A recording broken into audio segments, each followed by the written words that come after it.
Good evening, welcome to Scotland at 7. I'm Gordon Ross, and here are the main news stories in Scotland tonight. Today, a major myth that was a part of the 2014 independence referendum has today been busted by a letter which has been revealed in a Freedom of Information request today. This is a letter by the Spanish Consul General in Scotland explaining Spain's position on Scotland joining the European Union after a successful independence referendum. The Spanish government has confirmed that it will not block Scotland's entry into the European Union and never intended to do so, destroying the favoured anti-independence scare story. The position was confirmed in a letter from the Spanish Consul General, which was revealed in a Freedom of Information request published in the National. The letter confirms that Spain would not block an independent Scotland from joining the EU and says that it has always been the intention of the Spanish government. The Consul General continues, entry into the European Union does not depend at all on waiting in a queue. In commenting, the SNP Deputy Leader Keith Brown said, "This is a major intervention. It puts a favourite anti-independence myth to bed once and for all." In 2014, Scotland's EU membership was central to the No campaign's message. They said repeatedly and explicitly that voting yes meant leaving the EU and voting no meant staying. Now, I can remember during the campaigning there was a great deal made of this particular issue and that Spain's ruling party at the time, various members of it and various politicians from Spain had been wheeled out by the Better Together campaign to say that Scotland's entry into the European Union, should we become independent, would be vetoed by Spain. And this letter today by the Consul General to the National has actually confirmed that the reverse is true. The entire thing appears to have been a falsehood. And many people, unfortunately, believed this story in 2014 and felt that Scotland had no hope of getting back into the European Union if it became independent. And therefore, a lot of people voted no, expecting us to remain in the European Union and to be safe there as a result of staying within the UK. Now, we now know, obviously, that that's not true. In fact, not only is it not true, but the actual reverse has turned out to be the case. As we all know, we are about to leave the European Union on the 31st of October, unless something dramatic happens to intervene.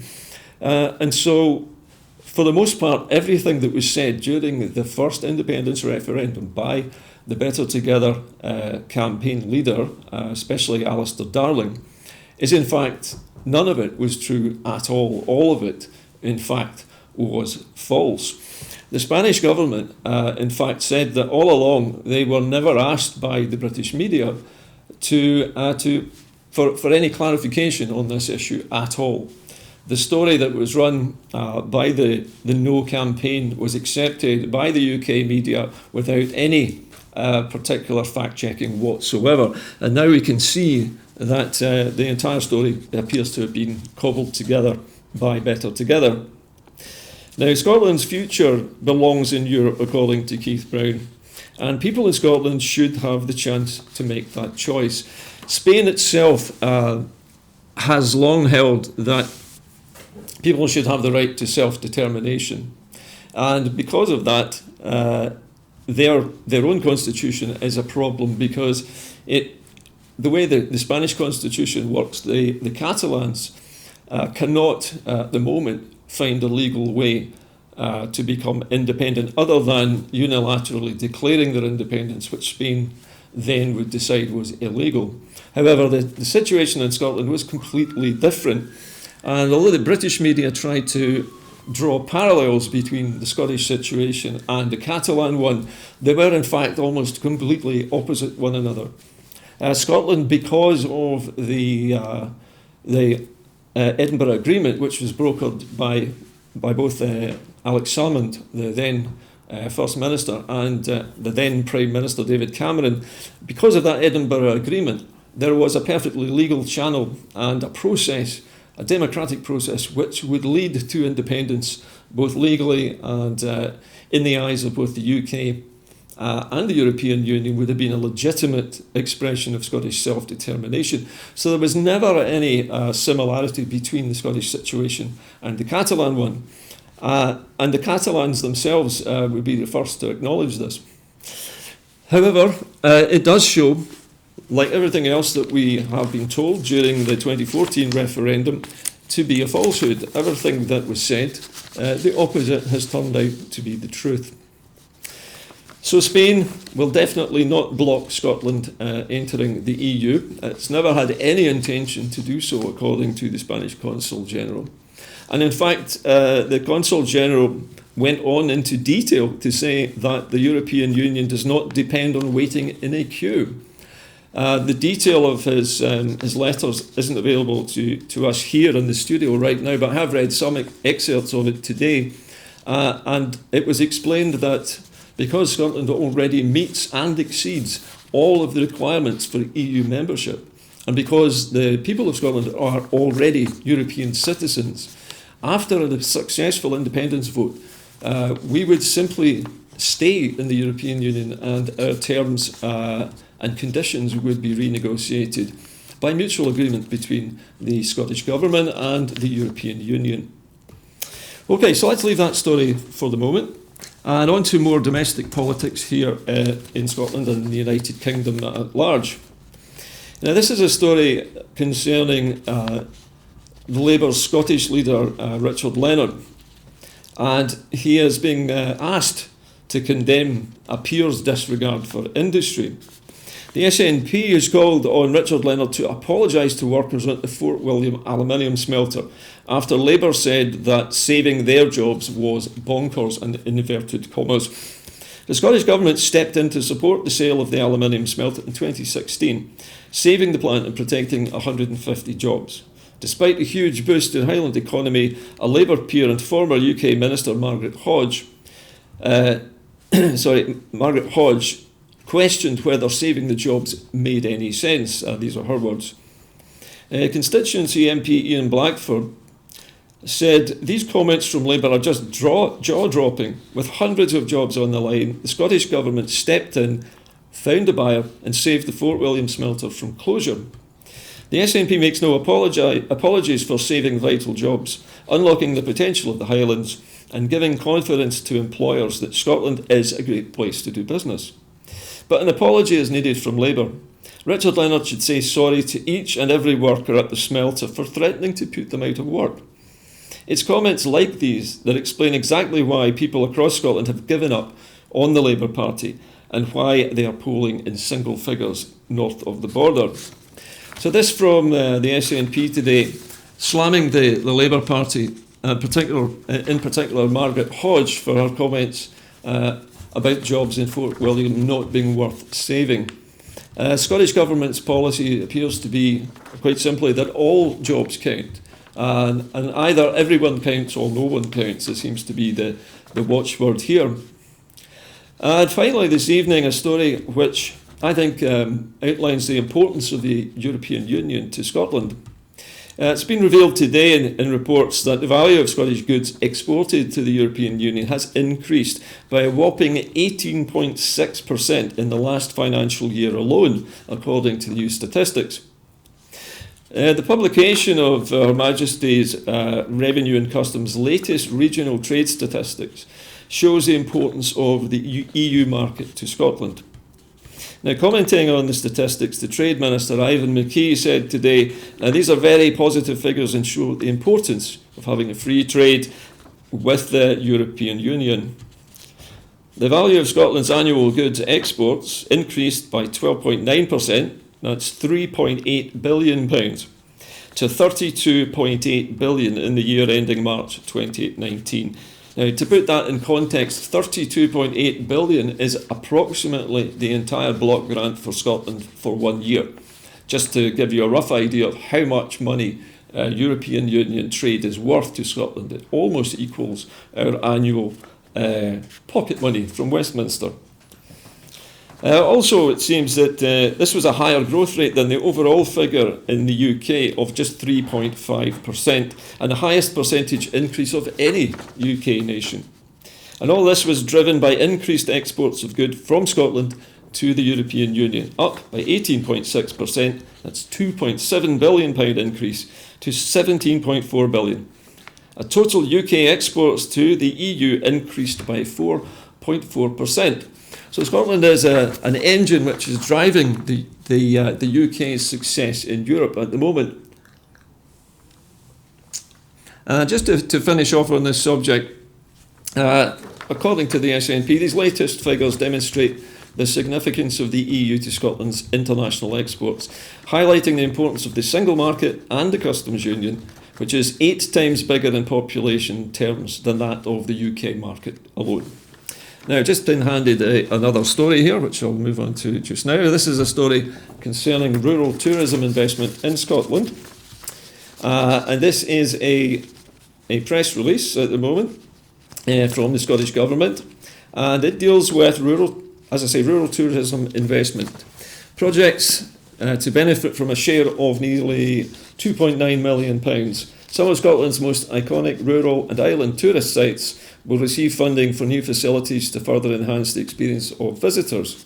The Tourism Secretary, Fiona Hislop, announced the funding on a visit to Doon, where the castle had seen an upsurge in visitor numbers as a result of it featuring in the Outlander TV series and also in the pilot episode of Game of Thrones. So you can see that there is a great deal of shall we say, movie tourism in Scotland, where people are desperate to see the sites and the locations where their favourite television and film epics are made. And Outlander, of course, is still being made in Scotland with their main studios in Cumbernauld. Even just now, I think they're into filming the 5th series just now. It goes on to say a partnership between Stirling Council, Historic Environment Scotland and Kilmaddock Development Trust is £239,560 award will help to deliver improved paths and facilities to encourage visitors to the castle and to explore a wider village benefiting local businesses. Now, this is just one of 13 projects across Scotland benefiting from a share of nearly £3 million from the second round of the Rural Tourism Infrastructure Fund. And this is aimed at helping to meet the demand of growing visitor numbers, and other successful projects include over £273,000 to create new toilets and showers alongside signage at Anne Lamrig Pier on the island of Egg, £184,000 to enhance the visitor access and to protect iconic landscapes internationally, important habitats at the Old Man of Storr on Skye, a world famous rock stack on the island of Skye. And also even £80,500 to provide a new car park and coach parking facilities, toilets and a nearby seating area to deal with the increased visitor numbers at Pluscarden Abbey in Moray. And Miss Hislop said Scotland's breathtaking natural scenery and rich historical sites are attracting a growing number of visitors from around the world. And it's while this is great for bringing jobs and investment, it can also put pressure on communities, their services and support facilities, particularly in rural areas. And the funding should help the tourism industry keep pace with the upsurge in interest by developing and maintaining much needed infrastructure, such as pathways, parks and facilities. Now my producer has just mentioned to me that I really ought to say good luck to the Scottish women's football team, who will be competing, of course, this coming weekend against the English side. So we have a kind of, what would you call it, an old enemy, or rather a new enemy, I guess, fixture coming up with Scotland and England this weekend. And because women's football is now beginning to attract the kind of funding and the kind of attention and also the kind of crowds to their matches that they really deserve to see, it's very pleasant to be able to watch a game of football where the crowd are so well behaved and where there's so many families in the audience as well. And also so where the quality of the football on show is superb. So good luck to the Scottish women's football team this weekend. Now, before I go, there have been a couple of stories in the news today which might be worth mentioning in closing. One of which was the story about Hunterston Power Station. Now, I know it's not a big story to anybody. This actually has been going on for some time. That EDF Energy, who run the Hunterston nuclear power stations, were planning to restart them, except that when they shut them down for maintenance, they discovered over 350 cracks in the inner core of the reactor. Now, this led to the reactors staying shut down, and EDF Energy are looking for permission now from the UK Atomic Energy Authority to raise the number of cracks or defects in the core that are permissible, so that they can continue to operate the Hunterston B power stations for a few more years. It may well be necessary for some of our nuclear power stations to remain online a little bit after their sell-by date, you might call it, simply because we need to plug the gap between burning fossil fuels like coal, oil and gas, and finally switching over entirely to green technology.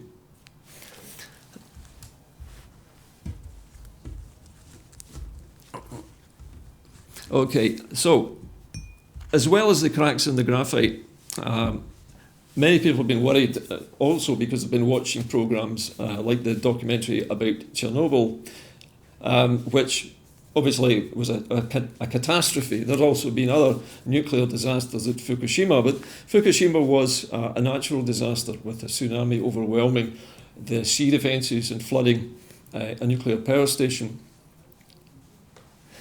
But the question is really, does Scotland need nuclear power in the future? And in fact, will it actually need the British Atomic Energy Authority at all? It's been alleged that part of the bills that we all pay for our electricity are actually supporting the UK Atomic Energy Authority, and this body that oversees and ensures the safety of nuclear operations in the United Kingdom. When we finally denuclearise our power grid, then the only organisation that would require the services of a nuclear body like that would be the Ministry of Defence to oversee the nuclear safety of Britain's nuclear deterrent. And of course, Scotland as a country, I think the last polling showed something like over 80% of the Scottish population were against both nuclear power and nuclear weapons. So it seems as though the Scottish public are far more sold on the idea of going to renewables. And those of you who watch my daytime shows will know that I'm also a fan of renewable energy. Renewables at the moment are approaching the level where they will soon be able to generate what's known as the baseload. And the baseload is enough electricity to keep the national grid fed with power so that it continues to create power all the time that we can tap into from our homes. The baseload is normally maintained by generators that can be switched on and off very quickly, such as nuclear and sometimes even gas-fired power stations, so that they can accommodate any spikes in the usage. For example, in the evening when people sit down to watch soap operas, everybody puts the kettle on and suddenly there's a spike in electricity usage. Now, okay, I'm just hearing in my earpiece just now that Patrick Harvey has been talking recently about the electrification of the Inverness rail line, and the Greens are calling for not only the electrification of the line, but the doubling of the current single track system that runs to Inverness. And sorry, I'm just listening to my producer in my earpiece. We're hearing that the Green Party under Patrick Harvey is calling for the electrification and the dual line on the railway network to Inverness as an alternative to the dualling of the A9. So in other words, the Green Party is taking the view that widening roads is just going to increase the amount of traffic. We're also in the studio here been discussing the idea of rather than just electrifying the line, actually going to Germany and looking into the prospect of using hydrogen-powered trains like the ones which have recently started in service in Germany. And these are trains which require no power lines at all and contain all their energy as bottles of hydrogen. The hydrogen gas, rather than being burned in an engine, is passed through a chemical device which recombines the hydrogen with oxygen in the air, and in the process generates large quantities of electricity, which are then used to power the train's engines. So a train equipped with a hydrogen fuel cell powered engine would not require batteries, would not require any kind of electrical cabling whatsoever. So its environmental impact would be tiny by comparison with either widening a road or even putting in electricity pylons for the electrification, in the old-fashioned sense of the word, the electrification of the Highland Line. So those are the topics for tonight, and I think we've covered a fair number here this evening. But the recap basically is that we have to ask the question is Scotland going to stay nuclearised, or are we going to fully denuclearise when we switch over to green energy? Are we also going to get rid of nuclear weapons as a part of that full denuclearisation? I guess we will find out eventually after Brexit is settled and after we have a vote on independence, whenever that may be. Anyway, that's it for this evening. I look forward to seeing you again next Thursday when I'll be presenting Scotland at 7 once again. Until then, you'll be able to see Scotland at 7 every night, except Friday, in the hands of Lewis, my compatriot here. And from all of us here this evening at Broadcasting Scotland and on the Scotland at 7 team, good evening.